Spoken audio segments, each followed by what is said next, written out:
how many variables are affecting your perception of me? How many are right now affecting how you perceive me? Your opinion of me. Should I listen to this guy? Does he know what he's talking about? Is it going to be interesting? Is it going to be valuable? How many? What about the lighting in the room? What about the hour of the day? What about the day in the week? What about the fact that on the way here, when I do this in corporate settings, I like to kind of annoy my audience and say, what about this? This is a different tick. This is emails hitting your inbox as we speak, as work builds up.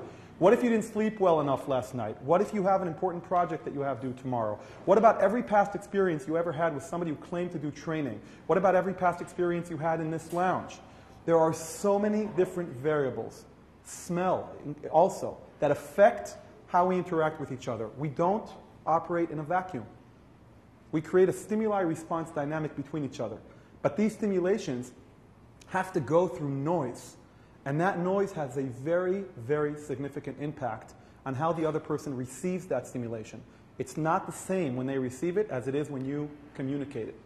And all of these variables together, and the answer is millions. The amount of data, the giga and gigabytes of data that hit our brain every second is massive. And that creates a big, big overload. And that's the bad news.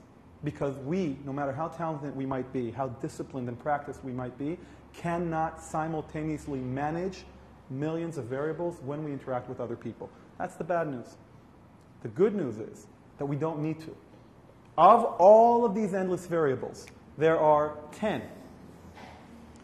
that work in pairs.